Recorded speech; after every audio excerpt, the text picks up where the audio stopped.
Welcome back to Fusion Public Radio. My guest today is Scott Frerichs, also known as KaiserNeko, from Team 4-Star. If you can't tell, I really want to be Terry Gross when I grow up.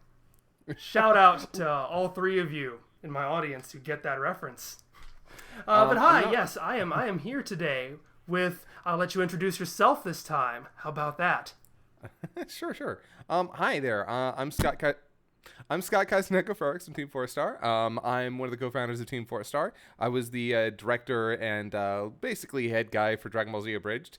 I was a co-writer, one of the many voices: Sarban, King Kai, Corniage Robe, Trunks, Birder, Turtle, Garlic Jr., the list goes on. And yeah, I was also the editor for the series. I also worked on like Hellsing Ultimate Abridged and a bunch of other Team 4-Star stuff. Wow, I don't even know if I realized just how many voices you did, and I've been watching this since 2009. Oh, yeah, no. Funny enough, I forgot Turtle and Oolong. I literally, what had happened was whenever there was a character that was like, they're going to have like 2 lines. Scott, do you have a voice for it? I'm like, I sure do. I'm just going to use a voice that's take away from the old, what was it? Harmony Gold dub of Dragon Ball for Oolong. That is the Harmony Gold for... What did they call him? They called him... because he was dressed like Mao. Oh, Mao. Mao. They called him Mao.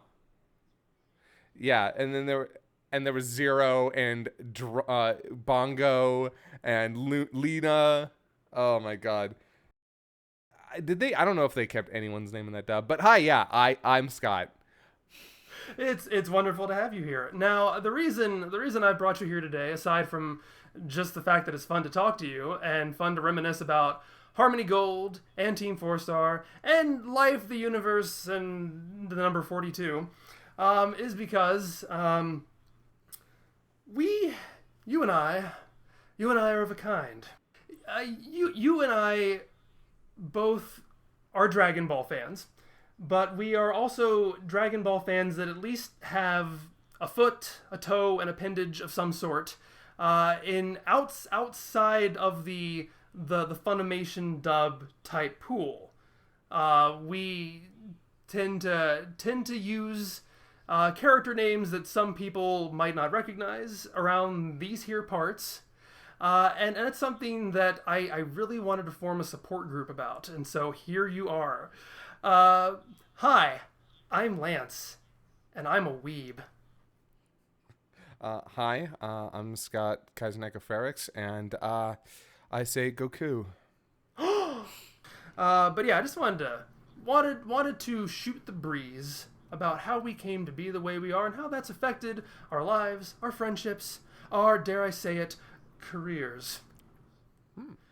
So, how did you get into Dragon Ball in the first place? When was that? Was that the big Toonami wave? Like I came into it in '98 when it first started. No, I was on Toonami. OG fan over here. I was into it back when like I was a little bit too late for the Harmony Gold stuff that they put out, but I was actually big into when it was airing Saturday mornings on local networks. The syndicated run, yeah. Yeah, when it was being shopped around to different like local stations.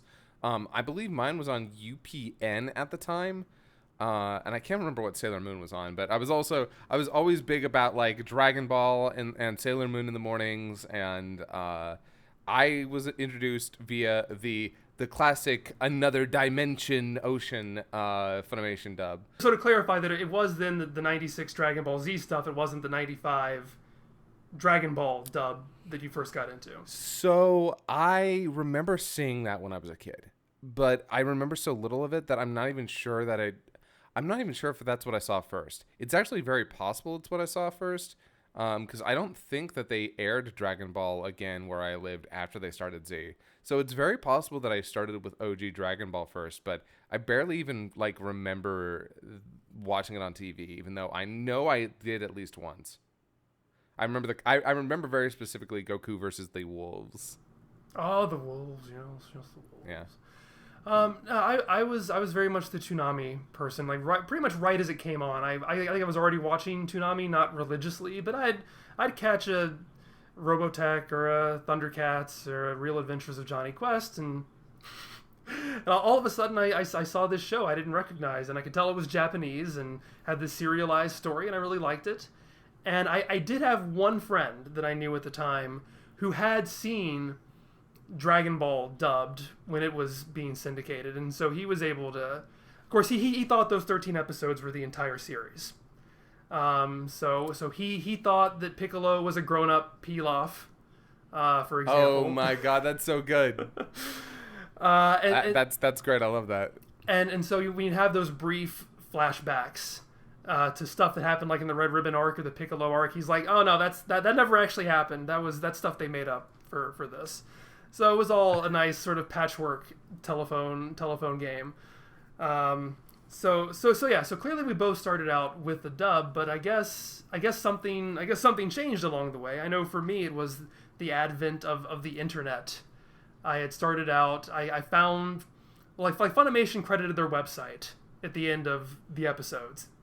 And so I went to Funimation.net and I like copied down their episode guide, and eventually I started like branching out into user fan sites. But before that, before real internet shopping, I know they had like a printout order form list you could print out, and I bought all of their Dragon Ball tapes. And to show how far that I've changed since then, I remember when Sleeping Princess came out, and they were just rolling out their original cast for the first time, and they were announcing that this was going to be uncensored. I remember sending an email to Funimation asking if uncensored meant it was going to be in Japanese, because I wouldn't want it if it was in Japanese. That is my big shame, my big fan shame moment. That's really funny. I remember when initially it was airing on UPN, I took to the internet immediately because I wanted to see if I could find out more about it. And at the time, this was at a time that Real Media Player was one of the only ways that we could play the worst, most potato videos ever like recorded onto our hard drive. So potato.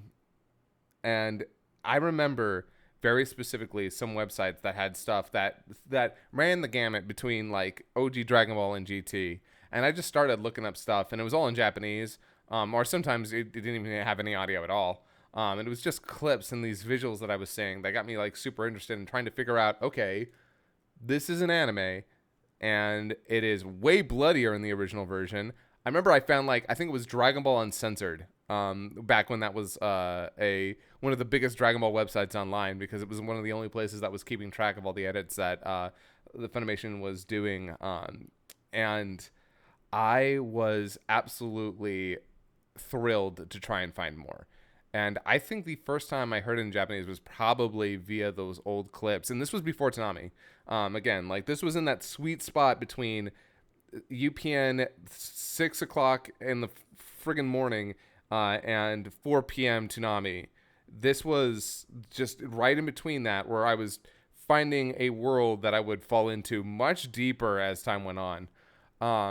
And I was absolutely psyched when I found out that it was going to be on Toonami. One, because it meant it was way easier for me to watch. I could watch it from beginning to end and no longer catch these one or two episodes if I woke up at the right time and they didn't issue it for another show or something or other. And yeah, I remember I watched through all of it on Toonami, and I unfortunately at that time no way to actually get new episodes, because this was before Funimation had announced their own in-house dub. This would have been back in 97, I think. And so I, again, took to the internet trying to figure out something. And here's the fun thing. Here's the fun thing that I think kind of separates me the most from all of my friends. Back in California, we had something called the International Channel. The International Channel aired Japanese, no subtitle episodes of Dragon Ball Z. And I was hooked, girl. Also, after that, the other thing I did was I immediately sought out the tapes for World's Strongest, Dead Zone, and Tree of Might, because those movies had been released both subtitled and uncut, both uncut and edited.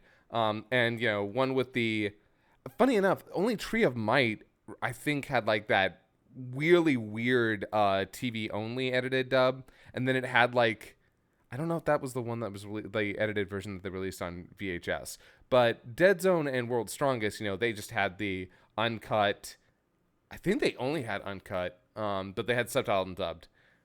I know that Toonami made a couple of edits for like nudity and stuff when they aired those on television. But instead of editing the home video dub for Tree of Might, they just took the 3-episode version, clumped it all together, and just ran that. Yeah, that makes sense. If you already got it, then why bother? But yeah, and that was the first time I ever owned a copy of Dragon Ball with a dub that had the original Japanese soundtrack, which, by the way, for me, absolutely the best. I was so psyched. I was so happy. I loved that score the moment I heard it as a kid. I was hooked. So, I was the same way. In that, well, actually, because when I first heard the Japanese score, I didn't know that's what it was, because I first heard it when Toonami aired The World's Strongest. That was because they aired the movies backwards. They aired Tree of Might first, so it was just the same television score. Oh, yeah, because they had it, yeah. And then the next week they aired The World's Strongest, and they were actually pulling that from the home video version you were just talking about, and so it had the Japanese score. And I didn't know that's what it was. I just knew it sounded much better than what I'd heard before. It sounded more like a movie. I'm like, okay, it must be because it's a movie and they put some more budget into it or something. And that's what I thought it was for maybe about a year, over a year probably. But it sounds like you and I have... I'm really jealous of your international channel, because I remember coveting that when I first heard about it on Dragon Ball Z Uncensored. For me, my family got a new computer in the year 2000, and that finally allowed me to start really... Because I had a really bad dial-up connection that would take several minutes to load any web page, so I didn't do much web browsing then. But I finally started finding websites like Planet Namek and DBZ Uncensored and Ginga Giri Giri, things like that. And I found... I'm pretty sure Planet Namek had the Curtis Hoffman's manga summaries. And I printed out every single one of those, and I stapled them together in books, and I made covers for them I printed out low-res tankobon covers for them. And I it seemed like when all my friends got the internet, and this is a totally wonderful thing to do as well, they were interested in finding pictures online and drawing them and stuff like that. I was just interested in finding the story. So I had all the, especially the stuff from before Dragon Ball Z. I was so thrilled to fill in those gaps. And so that summer, I found someone who sold fan sub tapes online. Fan sub, and they weren't all fan subs. Some of them were the Nippon Golden Network stuff that aired in Hawaii. I didn't know the difference at the time. Okay. But I remember having to, get my mom to go to the post office and get a money order for me, and I would mail it to this guy in Hawaii, which explains why I had the Nippon Golden Network stuff, and he would send me tapes. And so that summer, in between middle school and high school, I got all these tapes in Japanese, and I shared them with all my friends, and then I became the most obnoxious person in the world. Yo, absolutely. Yeah. See, for me, I never did the fan sub thing, mostly because my dad was never going to let me. It took me a while until I was watching the full show subtitled. But in the meantime, what I did, and this is really silly. So remember how I said I had the international channel, right? Yes. At the time, Steve Simmons had a website. And by the way, Steve Simmons is the guy who's provided many subtitles for modern Dragon Ball releases. Mm-hmm. Steve Simmons had a website, and I frequented that site because it had full descriptions of every episode. Like, and so I used those synopses, those descriptions, as a way for me to follow along with the episode, even though I could not tell exactly what they were saying. This also gave me the benefit of like immediately being able to grow very comfortable with Masuko Nozawa, which is a sticking point for a lot of people. You know, it's when they hear this lady as their big, tough, buff Goku guy, they get a little bit freaked out by that. But for me, I fell into it so quickly that it honestly, for me, it was cool and different. I was like, wow, Goku sounds so different in this. And considering what his characterization is supposed to be, this makes sense. Like, he's like pure of heart and good natured. So he's got this kind of like higher voice. You know, I can dig it. So. My very first exposure to Goku's voice was also one of those real player potato clips. Yeah. Oh, ditto. I mean, ditto. But like, I got time to really get used to it by watching full episodes. I'm pretty sure. I think that my very first ever clip of all things was Goku versus Majin Vegeta, and so it was mostly fighting, but it was like this. They had this one sort of pull away where like they each like said a quip at each other, and Vegeta had this really this deep Horikawa voice, and all of a sudden there was Nozawa, which was very, very different. And I think I remember being sort of taken aback by it, but I don't think it ever really put me off to it. I'm not even sure if I immediately recognized that it was a woman playing him. I think it was just one of those things I sort of just shrugged and went along with. But, I mean, what a lot of people really don't understand is that Nozawa is Goku in Japan. There's no other voice. Yeah. There's no like, this isn't what I'm used to. No, this is the voice they hear for Goku from beginning to end. So there's like, for a lot of people, that's just his voice. And people don't even, I think a lot of Japanese people don't even really think too much about it. Well, yeah, I mean, there is a wonderful continuity with it because there is no kid Goku, there is no kid Gohan. It's just the character, and that's the way it is throughout. And it's just a slightly deeper version of what he was before. And it's the same thing the opposite way too, where you have Vegeta, and you have Vegeta in the Bardock special. It's Horikawa doing a bratty kid voice, and the same thing with Trunks, who's introduced as a young man. When you suddenly jump to the next arc and he's a kid, it's Kusao, doing a bratty kid voice, and I love all of kid it. Voice. It's honestly, I'm sorry, out of all of them, I gotta hand it to Kusao. Like, his little kid voice is actually, like, remarkably on point a lot of the time. I'm actually very surprised, being this, like, full-grown-ass man, the fact that he can just jump into, like, Oh yeah, this cute little kid. it's actually really impressive. It is. I love that voice so much, and I would not have wanted anything else for him. So, that is very weird, though. For Americans, I don't... Oh my god, I think I remember hearing Sabbath doing his best little kid voice, and I doubled over laughing, and maybe that's a double standard, but... That's right. Oh, he did a young Vegeta in the Bardock special, right? Yes. Funny enough, Briner has been playing him in some things lately. Justin Briner, Deku himself from My Hero Academia, which is really funny considering Sabbath also plays All Might. And he is phenomenal. Sorry, super side tangent there. No, it's totally fine. I'm happy to just follow the conversation where it goes, but also like you, before the fan subs and Nippon Golden Network stuff, I did pick up my very first full Japanese Dragon Ball was the third Z movie, because I knew I could go into Suncoast. I miss Suncoast. And Sam Goody. I could go into Suncoast and I could pick up the subtitled tape of it, and so I did. And so that was the very first full. That was the first time I think I'd ever heard Chala Head Chala outside of the MIDI version that would be on a lot of people's web pages. I miss MIDI music on web pages. Right.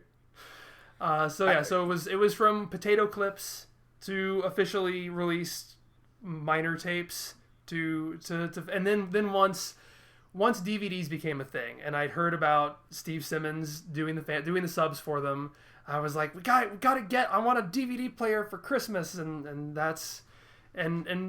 pretty much from that point on, I was exclusively Japanese side when it came to Dragon Ball. I wasn't exclusive to the Japanese, partially because I wanted to be a voice actor when I was growing up, and so I stayed very close. Like, I watched all of the dub and I watched the Japanese version. So I started with the sub, then switched to dub and well, okay, no, technically I started with the dub, but then I moved to kind of the sub. Then I was definitely doing the sub. Then I was doing the dub because it was the only thing I could like watch at the time. And when the sub came out, I basically just watched both. So I was watching both. I would watch the sub, then the dub. That was how my life with Dragon Ball for years. For a little while, like when I first started getting the bilingual DVDs, I would turn it to the dub, and then I would put the subtitles onto the same track, just because I was curious to compare how different it was. So is it a capital O oof or? Well, I think by that point, I'd seen all of DBZ Uncensored comparisons. I almost knew them by heart. So yeah. It wasn't something I was surprised by, because I feel like in my little 14-year-old mind, I'd always had this sort of dream that he would retire and like hand off all of his tapes to me, and I'd get to be the comparison person, you know. So to me, I was kind of playing that out by getting the chance to pop in the DVD and compare, and because I've always been a very nerdy, analytical person. That's why I've been nerdily analyzing Dragon Ball for 11 years on YouTube now. I was gonna make some smart-ass remark, but I mean, please do. I deserve to be knocked down a peg. I deserve to be knocked down several pegs. Girl, please. I watch every single one of your reviews. Your walkthrough for GT has been a glass of like water in the desert. I've been trying to tell people, yo, GT isn't just bad because of the concepts. GT's just not well written. Damn. Like, hearing you actually like talk in depth about the like logical inconsistencies, the character discrepancies, just the absolute lapse in logic. It is a badly written show. So no, trust me. Please continue to be as pedantic and esoteric and overly descriptive as you can with all of these. I'm watching, and I just wish there were more. Well, I certainly appreciate that. It is funny, though, because I feel like that's almost a Rorschach test of the fandom, because I have just as many people come to me and say, wow, you're being so much more fair to GT than most people are. So, well, hey, here's the thing. Being fair is giving logical and constructive criticism, which is what you do. A lot of people don't do that. It's not that you're being, you're not being at all unfair. You're just being honest, but constructively so. And that's better than a lot of GT fans can honestly get, or sorry, GT anti-fans can give. So I feel to start to meander back to the past. Yeah, let's make the trek home. Because I am wondering what sort of solidified whatever terminology or style guide that you personally have, because I feel like everybody has to have one, be it, I mean, like, it might not be as formal to say what Kanzenshu has for their website, for example, or but I know, like, I had to be firm in and consistent in what I was going to call characters before I started making videos on YouTube.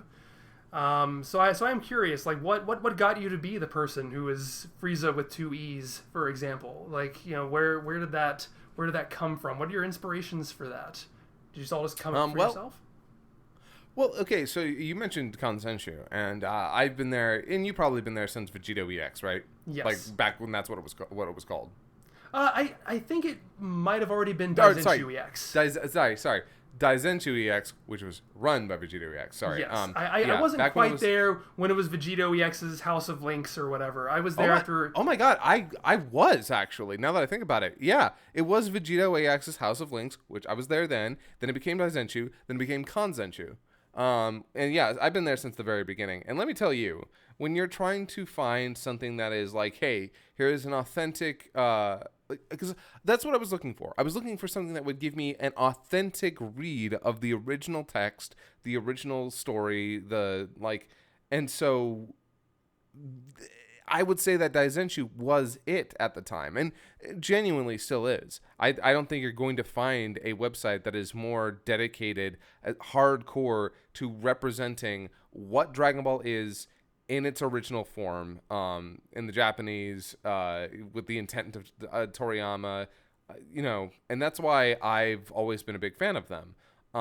And also, unfortunately, played a lot into my early elitism. I was, oh my God, I was so elitist back in the day. And if people still think I'm elitist now, trust me, you do not know. Or maybe you do. Maybe you saw that and you just, you've never been able to separate that from who I am now, who is somebody who's way more chill about it. Like, look, enjoy what you enjoy. I still have my own personal beliefs, but I'm way less of a judgmental bitch about it now. But yeah, no, it was like, I would say Daizenshuu back in the day, that would then become Kanzenshuu, which I'll currently refer to them as Kanzenshuu from here on out. Yeah, really contributed heavily into me, like, learning Makanko Sapo, Kienzan, Taioken, and Kaioken.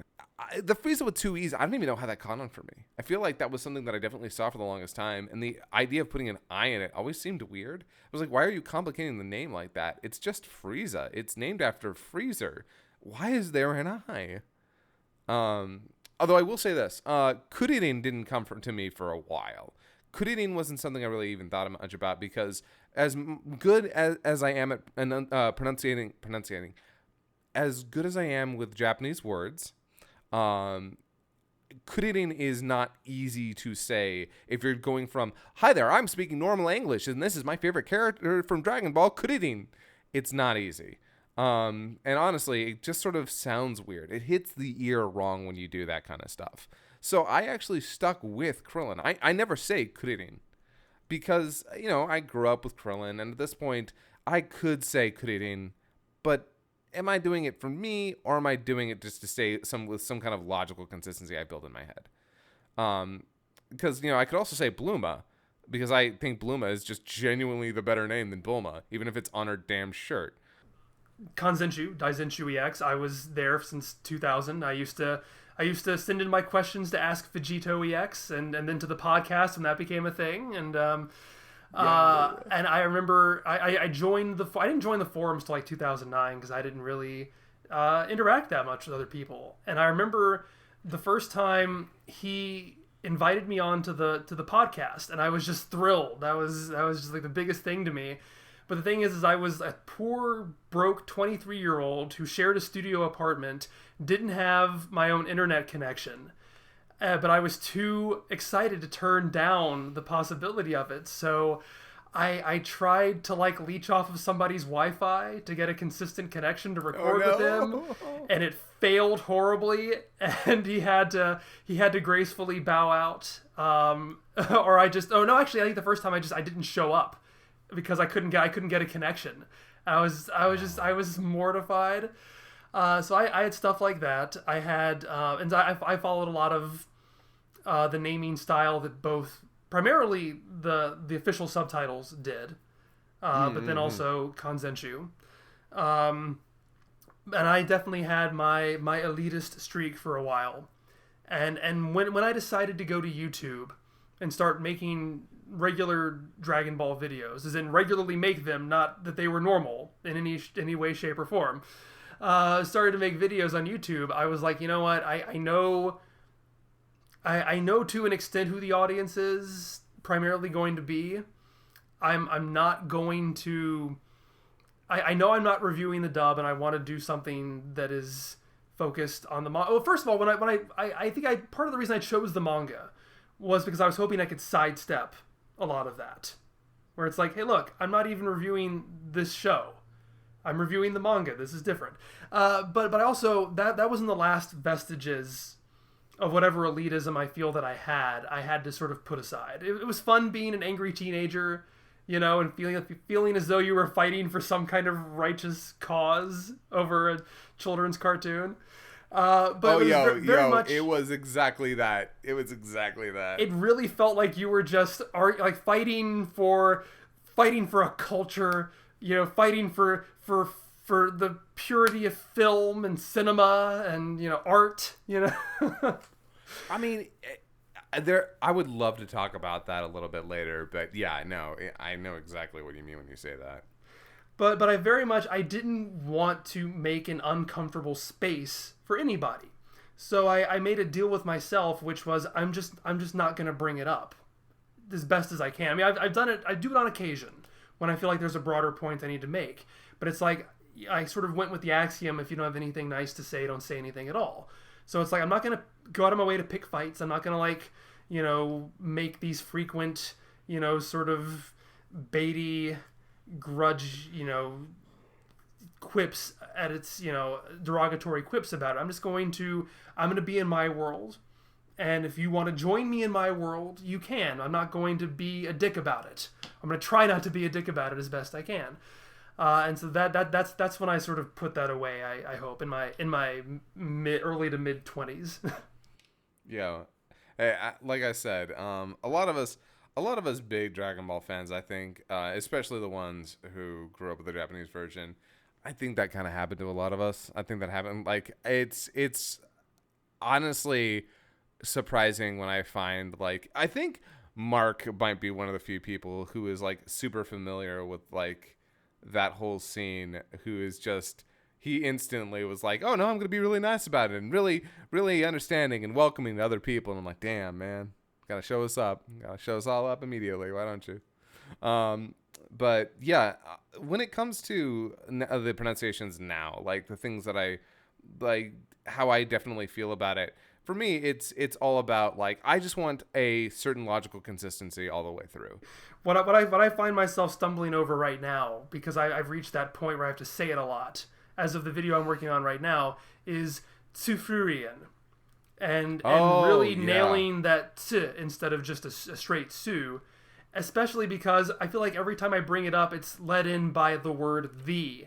And I did not expect that to be as hard to go from that word into Tsufurian as I expected. And it's just not rolling off the tongue. And I'm hoping that with enough practice, it will. But all of a sudden, that's becoming a word I'm having to say a lot in my scripts. I'm like, oh, right, I don't say that very much. I don't have 20 years of practice with this like I do with a lot of other ones.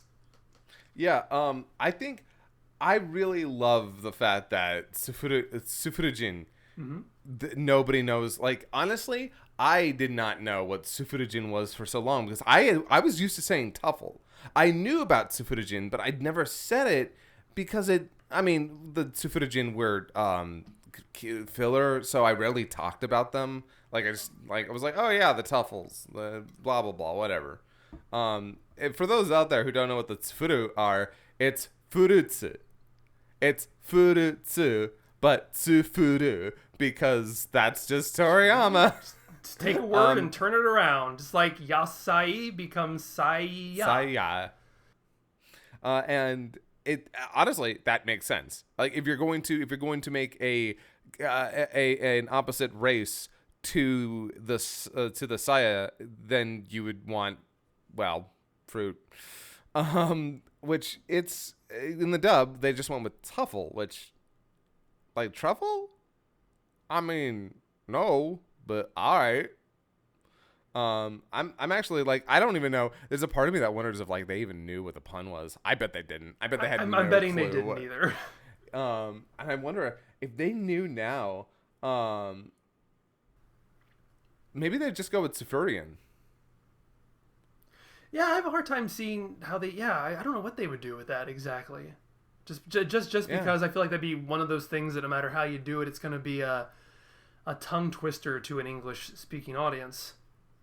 Yeah, I'm very curious to see what the. Yeah, I'm really wondering what they would have, like, done for that, because again, with Saya it became Seiya, so Saiyan, when it should, for all intents and purposes, be Saiyan. Which is another one, by the way. I don't say Saiyan 99% of the time. I say Saiyan. Because Like, I know what it is, and for all, like, and I was like, oh, well, I'll say Zamos, but I don't say it's Saya, even though it's based off Yasai. I'm a total hypocrite, and I have no values, and I'm a grifter. I apologize. No, see, like, I totally understand the push and pull there, because, well, here's the thing. I feel like this is part of the reason why I do what I do, is because for me it's kind of the best of both worlds. Because I'm very much, at least not since ninth grade, I'm not the kind of person who's just gonna walk into someone's Dragon Ball party and be like, hey, all you Saya people, are you saying the words wrong? I never want to be the person who, like, pisses in someone's Kool-Aid, you know, and, you know, I have the things, I have my fandom, I have the way that I, you know, experience Dragon Ball, and I don't even really think about the dub anymore, and I haven't for a very long time. That's just the way it is. But I am aware enough to know that I can't just walk into a place and, you know, and honestly, like, when I did KamehaCon in 2018, I purposely chose a topic for my panel where I wouldn't have to say any characters' names. It was just talking about behind the scenes stuff. Like, nobody can ding me on that. I'm not going to alienate anybody. I never want to alienate anybody. And so for a while, I mostly just kind of kept my fandom to myself. And that's not like a, oh, poor woe is me kind of thing. I've never really been the type of person who really has to be in there. But, you know, as much as I did, it was, okay, look, if I make a YouTube video and I'm expressing my fandom the way that it is to me, well, the people who watch it, they can take it or leave it.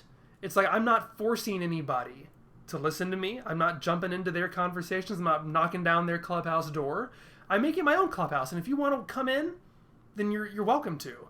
And I thought that was like the best of both worlds, where I got to share if you want to listen, and if you don't, well, that's okay, and I understand. It's fine. Just don't harass me about it. Yeah, I really like that too. I think that was a really, really smart and honestly, like, genuinely good-spirited way to go about it. Very productive way, honestly. Because I feel like too often in these spaces, instead of saying, hey, I built my own space where, like, these are the, not beliefs, but the kind of values we hold, like, the perspectives, the opinions that we hold, and we have them here. We're not going to go over to your place and tell them you should have them. We have them, and if you have them too, cool, come on, we'll talk about it. If you don't, hey, you can still come over and talk about it, just don't be an ass. Which, yeah, I think that's really cool. I like that a lot. Because honestly, I had trouble with that for the longest time. I was a snippy little bitch about people who disagreed with certain things, and I had to unlearn a lot of that.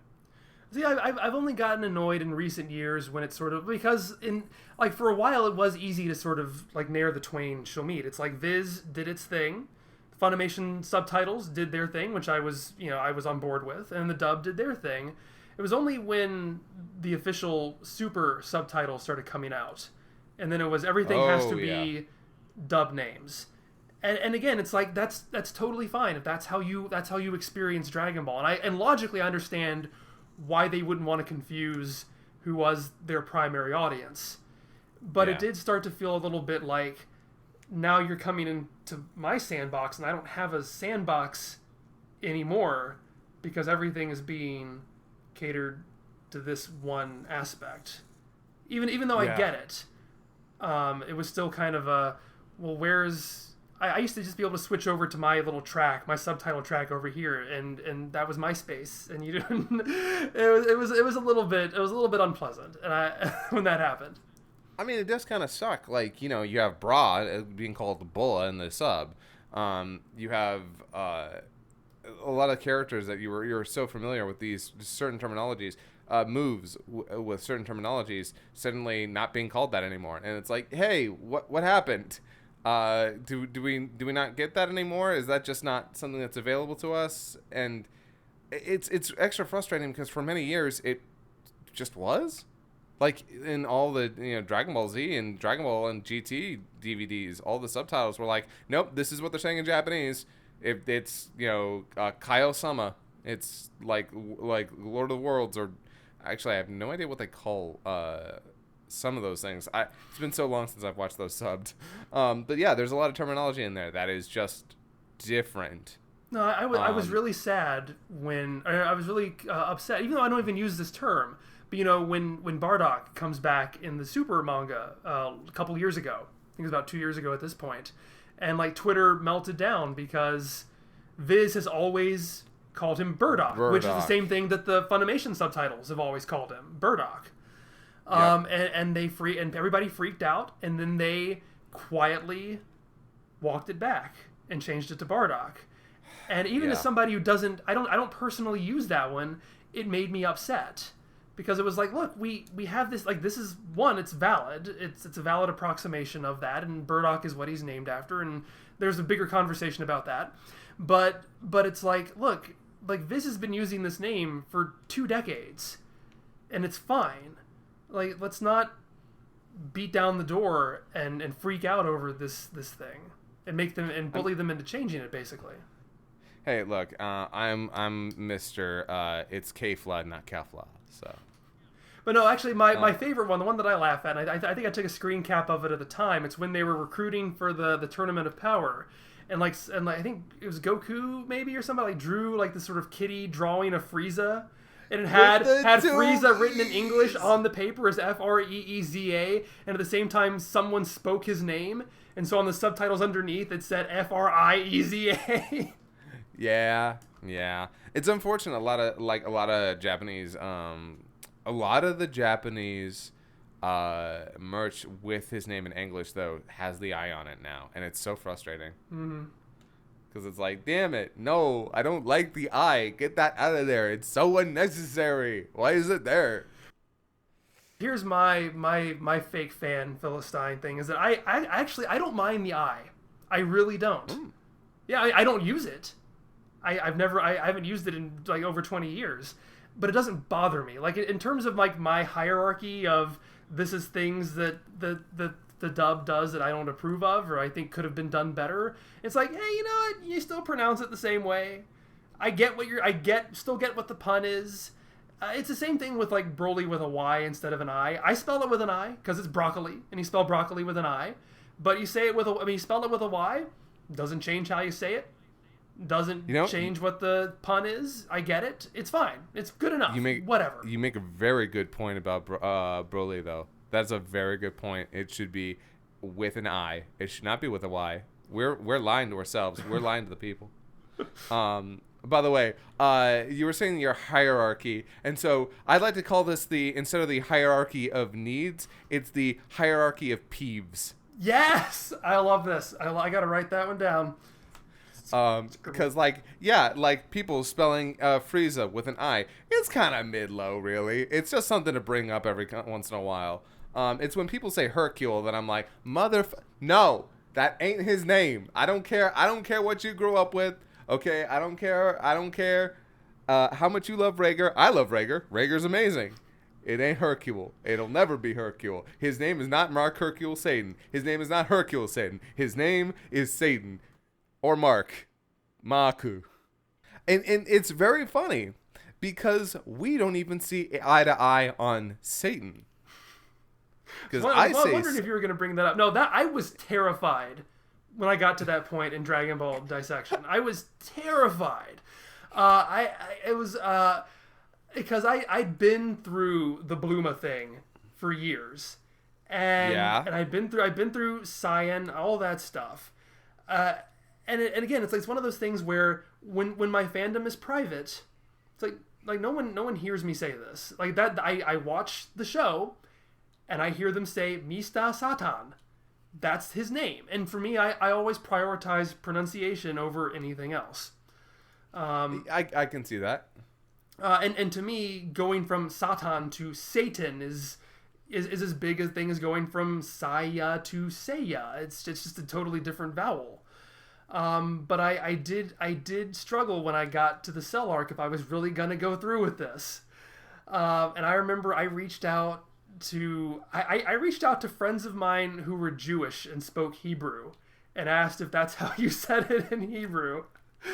It's just like I wanted to understand the etymology of it. I wanted to see how it got to this point. If it was something that the Japanese just got totally wrong, or if they were, loaning it from a different language. Yeah. But I do remember when I put out that video, the amazing thing to me, the first video where Mr. Satan appears, and I had my whole big spiel about it. I had a whole bunch of international fans, people who weren't American, saying, hey, that's how we say it. That's how we say it in my dub, Yeah. in my dub, in my dub, in my dub. And it was just this huge sort of outpouring of, I got a lot of great positive responses on that. And it really surprised me. Funny enough, I get that with Goku. Because apparently in the Mexican dub, like Mexican Spanish dub, yeah, it's just Goku. They say Goku all the time. So Latin fans, Latin American fans, they're all like, yeah, no, that's it. that's how you say the name. So we're not gonna get mad at you. it's only hardcore diehard Dragon Ball fans who get mad at Goku for me.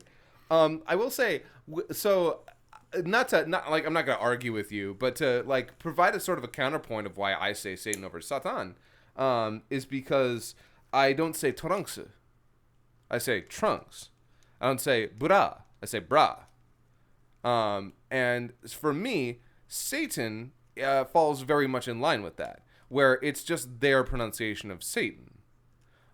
Which again, you do you. Like your reasoning is fine, but for me, it's that's just they're saying an American word. Well, But- I appreciate you bringing that up, but probably because that was the reason why I had done that research anyway. It was because Yeah. I was struggling with that same logic, and thank you for reminding me. Which is, like, trunks is an English word.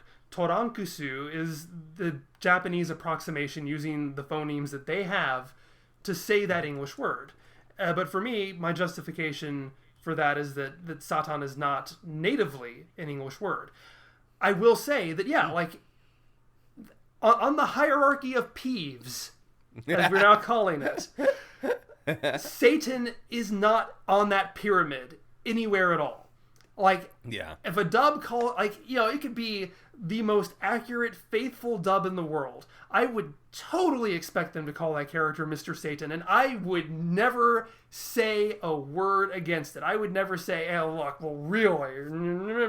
Yeah. Like, I get it. I totally get that. In terms of just delivering the same idea to an English-speaking audience, you're gonna go with Satan. 100%, totally agree. But since I am not creating a corporate product, and I'm not having to sell it to anybody, I'm just gonna call him what I call him. Because that is his name, and that's it. Yeah, no, I totally get that. But actually, to swerve a little bit back to the Torangsu in the room, I get people, and I feel like they always think they're so smart when they say this. I know what you're The about people to are like, do. oh, well, if you're gonna say Zamos and you're gonna say Goku, why don't you say Torangsu? And I'm like, because Trunks is an English word, dip. Like, stop thinking you're smart. You're not. Like, I'm pronouncing Japanese words in Japanese. But, like, yeah, when people try to bring up a character that it's like their name is just an English word, they always try to gotcha me with that. And it's like, you're not gotchaing me. I have a very perfectly understandable reason to say them like the English word that they are. Well, those kind of criticisms, and I am no stranger to them myself. They very much come from a certain place of ignorance. And I say that with no judgment necessarily, unless you're being a dick about it. Then judge all you want. But in terms of certain questions, because I get where they're coming from if you don't have a knowledge base on which to build that. Because like if you're watching Star Wars and someone next to you says Luke Skywalker instead of Luke Skywalker, then you're just like, wait, why are you saying his name wrong? Like, usually, if you watch things in your own language, in your own phonemes, there isn't any wiggle room, really. I mean, well, there is like Han versus Han, because certain characters will say it a certain way. Leia versus Leia, if you watch the movies. But generally speaking, you hear it, and that's what it is. You can't, there's no debate, there's no... And so I can see if you're just used to that, then it's like all of a sudden you have someone talk about Dragon Ball, which you've only seen the dub for, and these are the names, then it's like, well, why are you saying it weird? And based on that logic, I can see why it'd be like, well, you're doing it wrong. You're just doing it wrong. But I think there's also a very, like, if you're trying, like, the people who are raising, whether they're being in bad faith or not, raising the Toranksu elephant in the room, you know, when you get right down to it, my argument is always, or my logic is always, yeah, it's not necessarily I'm doing the straight Japanese. I'm trying to say, look, there is a difference between being able to accurately adapt a word through this telephone game that we have versus just making stuff up or just changing things. You know, just changing the way something is pronounced, you know, completely changing a vowel sound, or completely changing a character's name, where, you know, Shen becomes Hero, for example, you know, where you're just completely making up a brand new name for it. There's a difference. There is a difference between trying to be as accurate as you can through the different sounds that our languages have versus just changing things for the sake of changing things. Yeah, it's really interesting because, so you know Bulla instead of bra? Mm-hmm. Do you know why it's Bulla instead of bra? I always assumed that it was for safety standards, you know, reasons. So here's a fun thing. Sometimes certain names will be changed, or certain, like, it's usually just names. Names will be changed because they have to worry about kids Googling that shit later. Imagine putting in Dragon Ball and bra, and then what comes up after that. Well, actually, some of that's not. It's funny. Actually, you and I have talked about this before. I think when Super was airing. Yeah. And I have typed in Dragon Ball and bra, and it just ends up being the character. Well, okay, and that's really funny. I'm you know what, honestly, glad to hear that that's the case. I'm glad to see that bra persists no matter what. But also, if you put in just bra, then you're gonna get bras, and you're gonna get boobs, and you're gonna get, like, people who are gonna come in and be like, hey, this is weird. What's this about? Like, parents who are very concerned about what their kids are searching. And of course, that opens up a whole other conversation about how we sexualize feminine undergarments in a way that we don't necessarily with male undergarments. I mean, I remember, like, the old Legend of Zelda cartoon showed Link in his underwear all the time. Hey, don't get me started on the double standards of society and the way that we treat, like, genders. I am all there with you, but that's like that. We could have that conversation all damn day. We could talk about that all day long. But with Trunks, it's a little bit easier. And yeah, you're right. Like, if you look up Trunks, you're likely just to get, like, Trunks. Like, you're not, and I mean, like, regular ass swim trunks, without it being too sexualized. And of course, this was also during a time when they made this decision where if you were looking that kind of stuff up, you probably weren't going to, there weren't a lot of safe searches. It was easier to, like, a lot more porn showed up. And so, like, for them, they were like, okay, Trunks is really well known. His little sister, not so much. We have to keep Trunks, but we can fudge it with Bulla. Which I found very interesting. And I've had some conversations with people who've worked on dubs, where they've had to be like, yeah, there have been some times where we've seen a name and been like, we're going to change that. Fun fact, Miguzi, which was kind of like a sister, time slot to Toonami on Cartoon Network, was originally called Mizugi. Mizugi is the Japanese word for swimsuit. They had to change it to Miguzi because they searched Mizugi and they found Japanese girls in swimsuits, and they were like, we cannot have kids searching this. We will be in so much trouble if we keep this. But yeah, so it is very interesting to me how, like, some names and why they're used and why they become popularized. And Sometimes it's just guesswork. Sometimes it's being overly cautious. Sometimes it's literally just writers saying, this doesn't sound good in English. I need to find a way to make this name, word, term sound better. Like Omni King is a phrase used for is it just Zeno? Yeah, but then he's called Zeno, Lord Zeno, the Omni King. So it's very interesting that. Viz does that a lot, like, 'cause I know, like, when they introduce Kaio, it's always Kaio, the Lord of Worlds, and I kind of appreciate that way of doing things, where you can both acknowledge the Japanese and also make it understandable to what it is. I know that's harder to do. Is that you or is that me? That was you. I was? Where's my phone? I don't even know where my phone is.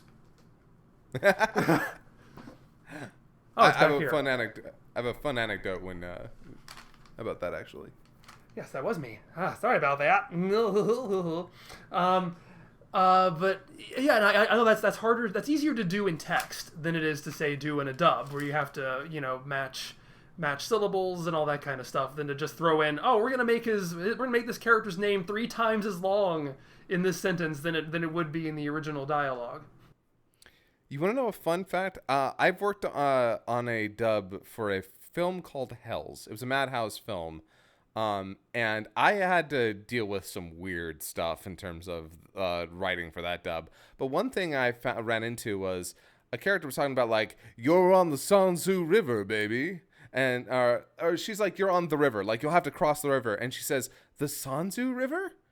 And then I saw that and, like, the Sanzu River. Okay. If you're not familiar with the Sanzu River, you might be a little confused.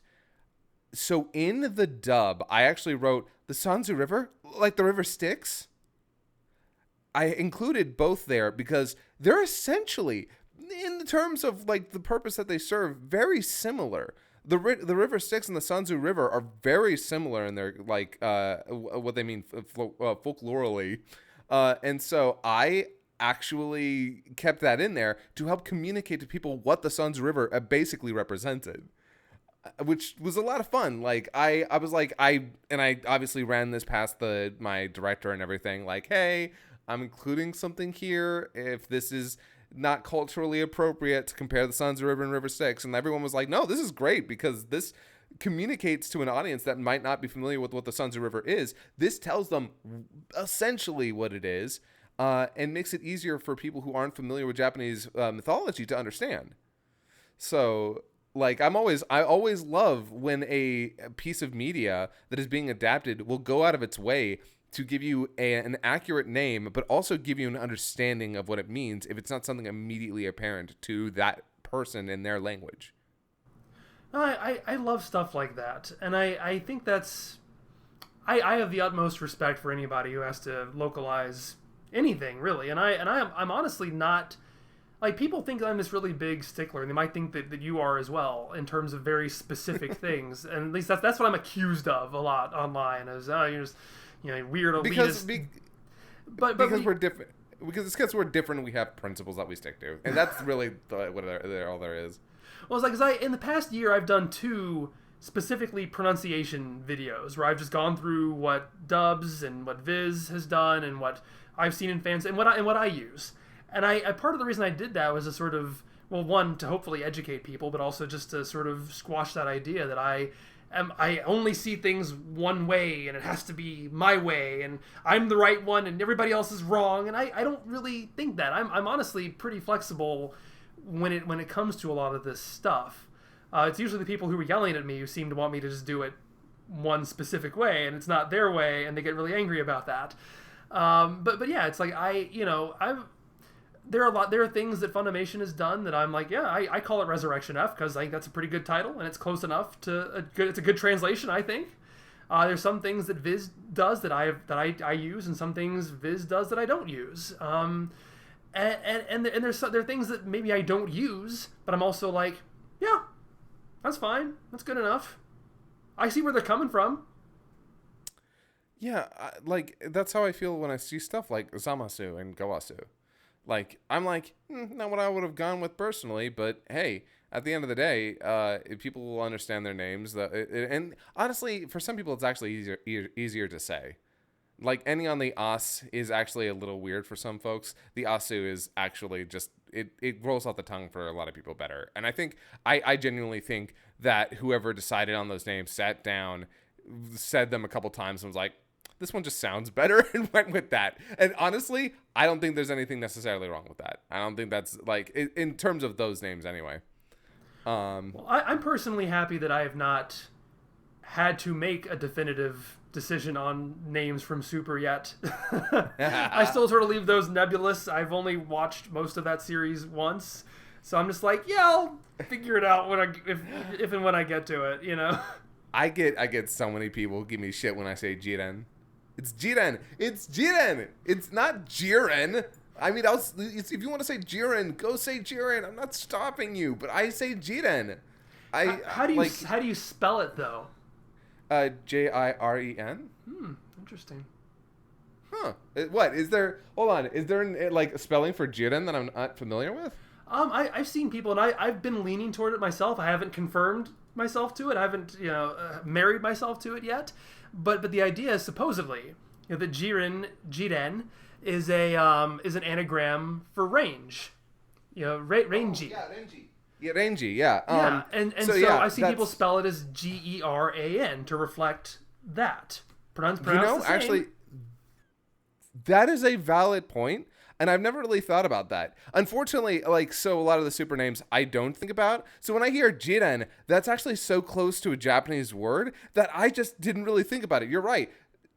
Almost all those names are based off of English. None of them should probably be pronounced specifically like the Japanese person would do it if you really wanted to get into the weeds, or spelled like that as well.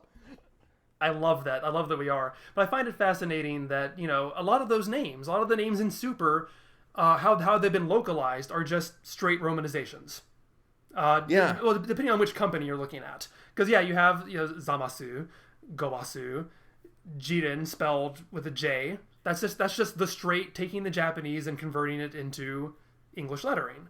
But it's not really localizing it in any way. It's not reflecting the words they might be based off. It's not like it's basically the equivalent of Vegeta. Yeah. Which again is totally fine. But the reason we call him Vegeta is because that's what they're trying to approximate. Well, okay, well, I mean, one that's really funny to me is still Dabra. Yes. I was Dabra, planning to ask you about that one specifically, how you did that. Yeah, Dabra. So I don't say Dabra. I say Dabura. Mostly just because at this point, it's not a wrong way to say the name necessarily, but also, it sounds too close to Debra. And whenever I say Dabra, people are like, what character in Dragon Ball is named Debra? So I just don't bother because I feel like it's just it's really economic. It's an economic choice for me. I say Dabra. I kind of split the difference because again, pronunciation is most important to me. I'm going to Dabra, even though abracadabra, for anyone who doesn't know, is what that is based on. He's a shortening of abracadabra. I say Dabra just because that is the closest splitting the difference. Dabura. The emphasis is on the wrong syllable. His name is Dabura, and then you elide that to get Dabra. Yeah, and not Dabura, Dabura. Mm-hmm. But I'm gonna be inconsistent because it's easier.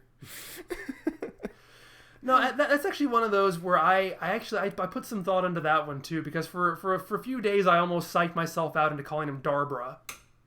Darbra? Yeah, because he has that long sound. Dabra, just like Zabon becomes Zarbon. You use that long sound, or they use that long sound sometimes to do that. I can't think of the name of that type of R. I put it in my video. But you know what I'm talking about. Yeah. Wow, you know what? I don't think I ever saw I don't think I ever knew that there was the space, the line in between. Mm-hmm. That lengthens that out, because that line basically turns that DA into a DAA. Yes. Dabura, instead of Dabura. Which again is why the Debura is tilting extra very wrong. in a different It's direction. extra wrong. You've made it extra wrong. So I remember when I got to that point in the Boo arc, I was like, am I gonna? I've usually say Dabra, but should I go with Darbra? Like, nah. You know what? I'm just gonna. You know what? No, never mind. Yeah, yo, you want to talk about annoying comments? Like, if you're looking to farm some engagement, go ahead, say Darbra, but God bless. Good luck.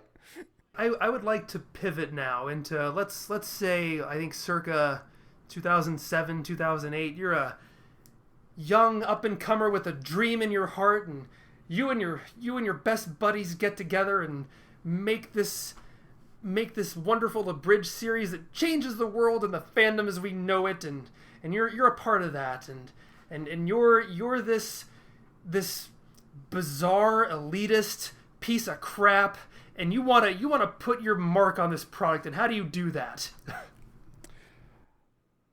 You know, it's really funny. When I first decided, when I first started making my contributions to the names and the terminology, etc., I was surrounded by two people who grew up with the dub specifically. Kurt and Nick, aka Takahata 101 and Lenny Bator, had not watched a whole lot of the Japanese version. I, on the other hand, grew up with the Japanese version and the dub, but the Japanese version. So for me, it made a lot of sense to me to use as much of the original terminology as I possibly could where I felt like it was appropriate. But there was also this part of me that realized I can't get too esoteric. I'm trying to make a comedy show. And when you're trying to make a comedy show, you have to make sure that you're not playing so inside baseball that your audience no longer can identify. So there was the part of me that was like, okay, obviously, we're going with Krillin, Yamcha, Tien, but we also said Tien Shinhan or Ten Shinhan.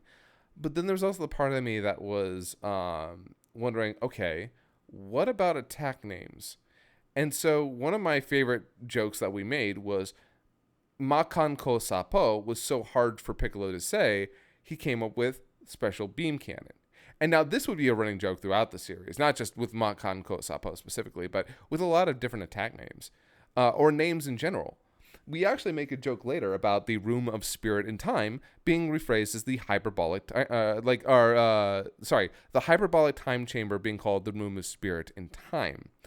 In our version, the joke is the name is Hyperbolic Time Chamber, but Goku says, wait, I thought it was called the Room of Spirit and Time, which is the actual name. And that is what it should be called. Hyperbolic Time Chamber is a bullshit name that just they came up with because they thought it sounded cool.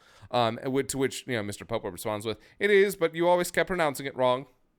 Because one is certainly easier to say than the other. I loved that joke. I loved that.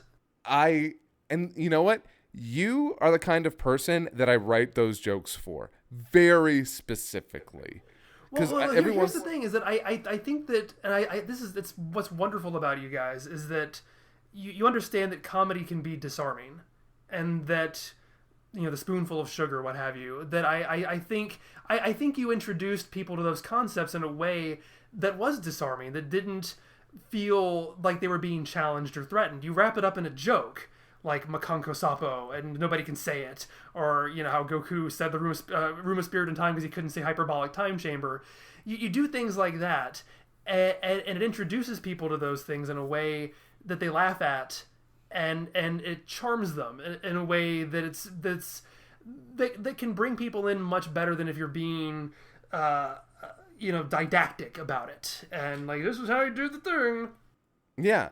And, that was, and part of that came down to having two people in the room with me that could, tell me hey, let's try and make sure that we're hitting all of our bases here. Because, and look, on Twitter, in my social spaces, I was way more combative about it. I was way less, chill. Again, I had a lot of my own stupid bullshit to get over with that. Because I was so fundamentally anti-Faulkner that it would be almost 40-something episodes until we had a piece of the dub score in our show. And that I believe that was actually the Final Flash. I think that was the first time we ever used anything Falconer.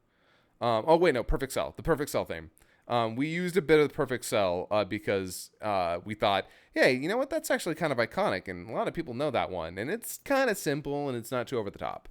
And that's kind of how I felt a lot of the time, because I wanted to reach out a little bit with the version of Dragon Ball that I felt a lot of people hadn't watched at that point.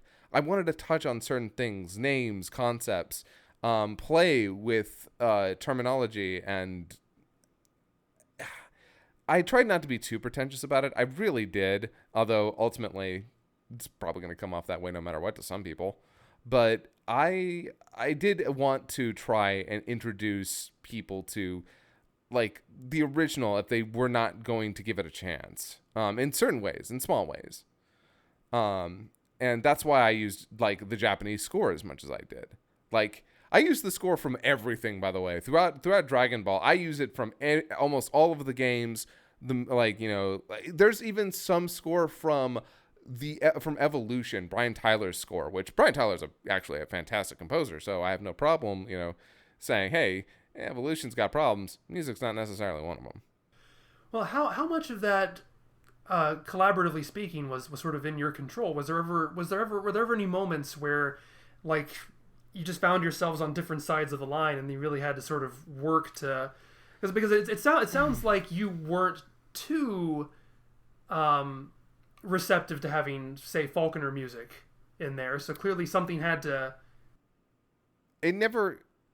Well, the Falconer music never really came up. That was just a decision that I made up at the top, and so we never talked about it. There were some times where we were.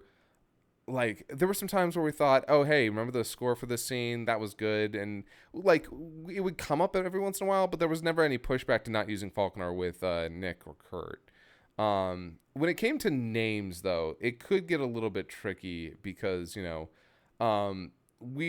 were never going to say, like, Dabra for Dabura if we ever did that. But also, like, Pan. What do you do there? Because I'm never going to say Pan. I say Pan because there's every reason to say Pan. That's her name. It's based off of the French word for bread, Pan. So, I'm also the Japanese word for bread, but they stole it from the French. I have a weird perspective with stuff like that because, like I said, after season 4, which is the Cell arc, I stopped watching the dub. So while I have names on one side of the line where I'm like, yeah, I was watching the dub then, so I know those names. At least I have some familiarity with them. There was a point in my life when I was saying them. But then you have things from the Boo arc on where I might not have literally ever seen it. And I never hear those pronunciations. And so to me, it's almost just like, oh, that's right. That is different. I'm so removed from it that it's like, oh, right. I forgot they even changed that. Yeah, right. Yeah, no, it's kind of crazy when you like, again, like the Bra Bula situation. It's like, oh, right, they do say Bula, and Pan is very much on that line, on the other side of that line for me, where it's like I've almost never heard it said Pan. It would never even occur to me. Yeah, right. And so also like with Mr. Satan, we say Hercule once. And then it's just Mr. Satan after that. Honestly, I wish I could change that line. I don't like the fact that we went with his name's Mark Hercule Satan. Nah, Was that done in the context of a joke, or was that just sort of a compromise? It was done when we were like at the end of season 2 when we use a picture of the quote unquote real life Mr. Satan that floated around for that's a right. while. That's when Nappa returns and he's an agent, a talent scout or something. Yes, and he's like, we're eyeing this guy, name's Mark Hercule Satan, which at this time, Mark was a new thing. So we got to whip out the new terminology just in time. Did you enjoy doing that sort of deep lore type of thing, just working that in? Are you kidding me? The fact that I was able to fit in Lapis and Lazuli, but yeah, no, like I can't really even think of too many name changes or too many names that we very specifically stuck to that would have been close to the Japanese, except for attack names from time to time. But even then, we still like went with like Solar Flare because, well, I mean, Taioken is difficult when you have Kaioken right there. However, the one that we did stick with, and I'm very glad, and this was the actor himself was like, we're not saying Tri-Beam. We're going with Kikoho. And I'm like, yo, okay, I'm fine with that. I think Tri-Beam is a silly name, so Kikoho it is. And I'm really glad that we did because that was so much better. Well, I'm curious because you said that they didn't have like they were dub exclusive fans coming into it. So what was their exposure to that? Like, what do you like? Were you like it's just as friends, sort of like introducing them to these concepts? Like, where did they even come by it? Oh no. That's Mark Soskin. Okay, so that wasn't somebody who was from regular. No. He was just one of the actors. He also played Android 17. And he's really talented, really good guy. He ended up like playing Tenshin Han, and he really wanted to go with Kikoho. And which again, I was receptive to. I was like, you know what? I don't even like Tri-Beam, so yeah, let's go with Kikoho. He was definitely more understanding, like more in the know of the Japanese Dragon Ball stuff. Even if he wasn't as like into it as I was. So when he asked me, let's do that, I was like, yeah, sure. Like, honestly, it's going to make that big Kikoho moment hit way harder than Tri-Beam. Nah, doesn't hit as hard. It just doesn't for me. And so, yeah, I'm really glad we went with Kikoho there because it hits big when it does. Well, it feels like though that's something that you would have advocated for even if the performer had not. Maybe. I mean, the reason I'm okay with Solar Flare is that it's actually remarkably close to Taioken. Yeah, it is. It's a good translation. Yeah, honestly, I think that's a really cute name. Unlike Destructo Disc, which we use Kienzan, we use Kienstructo Disc. It makes it into one of the Kais, I think. Like, we have fun with that one. Sometimes we'll just, like, switch up the names on the fly and just go with an American name or a Japanese name because it's fun to do that. Honestly, also the dub did that for Kai. It's really funny. They say Kenzan instead of Destructo Disc, which I found very interesting. They use Makanko Sapo, but I don't believe they say Taioken. I think they still say Solar Flare because they might have also been like, yeah, let's not run the risk of mistaking Taioken and Kaioken. But yeah, no, honestly. They knew that there was a part of me that was always searching to fit more Japanese Dragon Ball in. That was always looking to, hey, if we can make a reference to something that's deep lore, that's something that's more represented in the sub, please let me do it. Like, it's still funny enough. One of my friends was like, that Sun Wukong joke that. So you're Sun Wukong, right? That joke is 1000% you, isn't it, Scott? And I'm like, hey, you say that, but actually Nick was the one who came up with that joke. Like, he was the one who was like, he knew about Sun Wukong. He knew about Journey to the West. Never read it, but he was familiar with all the concepts. So he was like, oh yeah, well, he'll call him Sun Wukong. And I'm like, oh yeah, no, that's cute. It's actually a very not esoteric joke if you know anything about the backstory behind Dragon Ball, so. I have to imagine that why is there an I in it? There isn't. That had to have come from you, right? I cannot remember. Because here's the thing. We were making jokes in between each other about the I in Frieza. So that might not have been me. I actually cannot, for the life of me, remember. But I might have been the guy who said, like, then why is there an I in it? There isn't. Huh. Gonna have to write that one down. So yeah, that could have been me. I don't see, here's the problem. There were 3 of us in there, and there are sometimes I will be like 100% that was me, and I'm going to remember that for the rest of my life. But at other times I'm like, I don't know. We're all doing our best, tossing stuff in. Because we all refined it together. That's why sometimes it's like, did I come up with that, or did I just make it better? Was there ever a moment, like, can you think of any moment where they had to pull you back? Or they were just like, that's too esoteric. That's not going to land. It was really good to have Nick and Kurt there because since they were Nick knew enough to be dangerous. Nick knows enough to be dangerous. Mostly because I have ranted at him for hours about the differences between the dub and the sub while we were watching through it. So he knew enough to be able to tell me, yeah, I don't think people are going to get that. And when he said that, I was like, okay, cool. I'm going to trust you. Because even if you, who's already heard enough from me, says, I want to do it, man, I'm not going to push. I think the only thing that I was, again, very persistent about was the music. And again, I never got real pushback. I was just locked in.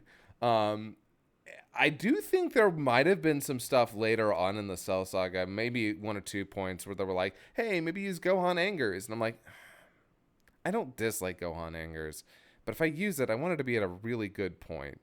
And then I was so happy. I was so happy when we were coming up with the final like Kamehameha between Gohan and Cell, and we were coming up with the score for that. I didn't even have to tell Cliff, our music guy. I was gonna be like, hey Cliff, could you fit in Gohan Angers? But he went to me and he's like, hey, by the way, I put Gohan Angers in here at this moment. I'm like, thanks for just reading my mind, I guess. Like it's really good. It's a great use of the piano during that part. Because honestly, again, it's not that I think Falconer's music is all bad. The Falconer group, by the way, I keep saying Falconer, but he was one man who contributed way less than you think. It almost like a good majority of that score is the team that worked under Falconer. His name is just all over that. Everyone else is like subcredits. It's lame as fuck. But yeah, they all like put in a lot of work and came up with some really catchy music. And just because I don't think that it belongs in Dragon Ball, it doesn't mean that I don't think it ever worked and is all bad. Which I know a lot of people kind of like either don't believe me when I say that, or think it's too late, Scott. It's too late for you. You've already said that the dub score is shit and the people who like it are stupid. So you're done. But no, I actually like going back to it. Hell, in the Boo bits. Hey, do you think we're not going to use the Super Saiyan 3 theme? Come on. We're going to use the Falconer Super Saiyan 3 theme. Now, we get fun with it. We do something clever with it that I'm really proud of, but we use it.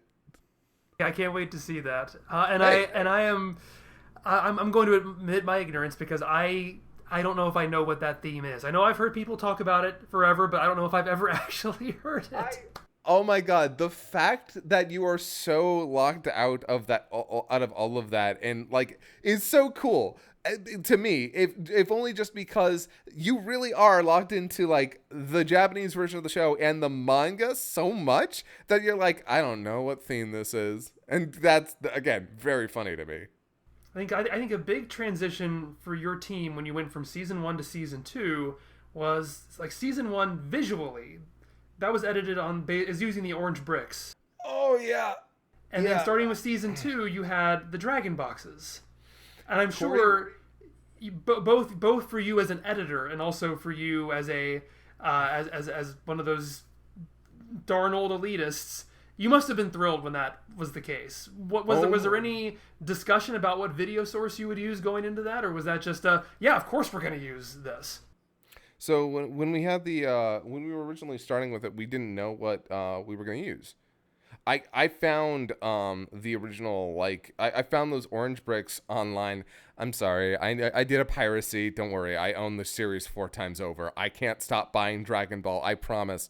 But at the time I was like, I need the footage, and the only thing that's available online are the orange bricks. And the only reason I even got them online specifically was that I didn't want to have to go through the process of ripping all of my sets. Like, Christ. But then I bought the Dragon boxes, but then I was like, well, that's gonna take a while to rip. And then somebody ripped them for me, Corey Primrose and Heath. Like a couple of fantastic people. They ripped, like they were like, please stop. Wait, isn't you Heath have Cutler to from yes, Heath Cutler. Like they were like, please stop using this, stop using that footage. Here's Dragon Box footage. Please stop. I was like, oh, okay, sure, that fine by me.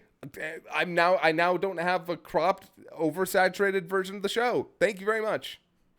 So you're telling me that came about because people who were watching your show came to you and said, "We don't want you using this terrible footage anymore. Please take our better footage." Is that what you're saying? That is literally what happened. And which is also somebody else came to me with a full like library of like, by the way, here's all the Kikuchi music, even stuff that's never been released. Please stop using the 5 same tracks over and over. And I'm like, damn, called out by everybody lately. Everybody's coming for me. It was really funny too because people would be like, "Oh, he's using this piece of music from Kai again," and I'm like, "Watch the actual show. I assure you, they use the same music all the time in the shows. Okay, like don't get too hard on my ass for using a theme that works consistently." But yeah, no, it's honestly, I'm really lucky. The fan base can be toxic, but it also can be incredibly helpful and incredibly constructive. So, like, big shout outs to them. Well, okay, before we wrap up, I do want to bring up one character in particular. We've already kind of mentioned this character, but I really want to get your thoughts and history on this one, which is the either blue or teal or purple haired first friend of Son Goku. And I know you have brought this up. You've tried to sneak it in to a few of your videos relatively recently, and I'm curious where you were first infected by the Bluma disease and how that has affected your life. Honestly, I feel like the Bluma stuff came up largely with you, because I never really thought about it much beforehand. I never really thought like, oh, would I call her something else? But you made a very good point. Like bloomers, Bruma. Like I always just kind of defaulted to Bulma because it was on the shirt, which is, a choice. Not one I would have made, but a choice. And so when I see Bluma though, I'm like, oh, that is so much better. That is her name. Her name is Bluma. That's the whole idea. But like, yeah, no, they, the shirt kind of made sure that the dub was going to go with Bulma. Like immediately out the gate, put any other pronunciation down. And it's frustrating because I think Bluma just sounds better. I think it communicates the pun better, but nope, we got Bulma. Oh well. I started with Bulma just because I was a dub fan from the beginning. Yeah. I think for a while I went through just a straight Romanized Buluma phase for probably a very long time. I think that's just because that's how Chris Saros on Dragon Ball Z Uncensored wrote it. So I did that for a while. Then I think by my early 20s I was edging in that direction, but for a while I was just like I was Bulma with like a longer U sound, and then I think I know I don't know if she's still active anymore, but there's like a moderator on the then Daizenshuu EX boards, Triple Rage. I think she was. It was definitely somebody on the boards. I think it was her who first maybe exposed me to that, and I started thinking about it. And it still took me a couple of years before I actually committed to it. I know right before I started Dragon Ball Dissection, I did sort of a wrap-up Dragon Box video on my channel, the complete Dragon Ball Box Z review or whatever. And there was one shot where like for whatever reason, I had like a cast photo of several of the cast members, and I put all their characters' names in text around it, just to let people who were watching know who it was. And I think that might have been the first time I could be wrong, I might have gone with Bulma, but I think that was the first time I wrote Bluma publicly. And I put it out there and I just was curious to see if I get a reaction. And I don't think I ever did. So then I was like, then when I solidified to doing this whole crazy escapade that I'm still on now, that's when I was like, okay, if I'm gonna make a style guide for myself, I'm gonna dive in. I'm gonna go with Bluma, and then we'll see how it goes. And I've been there ever since. You live in a Bluma world now, and hey, all the more power to you. I'm a Bluma girl in a Bluma world. Yeah. No, I was so happy when I saw that image that Toriyama drew, which at the time I'd seen it been reused as like a 2015 New Year's thing, but apparently it's much older than that. I have it in a guidebook where he actually did write her name on her shirt in English, and it said either Bloomer or Bloomers on it. I don't know. I feel like there's still so many things that we could possibly go into, but it has been 2 hours. And it has been an extraordinarily fun time to get to pick your brain about these things and to share our experiences and to just dig into the nerdiest things that we could possibly be talking about. I love it. I love it so much. Thank you so much for putting up with my ADHD 1 hour sleep ass today. So I appreciate that. This was nice for me too. Thank you very much. But thank you so much for coming on the show. And just in case there is anybody out there who doesn't know where to find you, please plug away as much as you want to plug. Yeah, I mean, hey, if you want to check out our stuff, if you haven't already, Team 4-Star on YouTube. And if you just kind of want to check out me, and if you're curious about following me over on Twitter, KaiserNeko, KaiserNeko. I usually just kind of shit post or post hot takes about whether or not I think that whipped icing is better than, what's it called? Buttercream, which by the way, it is better than buttercream. Buttercream is like second rate to whipped frosting. Worst is fondant, though. I don't think anybody's gonna argue with me on that one. So I like fondant. I was about to ask about fondant, believe it or not. I mean, like, look, fondant is just kind of sugary paste that goes on top. Like, it's not necessarily edible, but it's not exactly like measuring up to, say, cream cheese frosting or whipped frosting or buttercream, right? Hey, see, now I'm letting you go off on a tangent, and possibly even a sine or a cosine as well.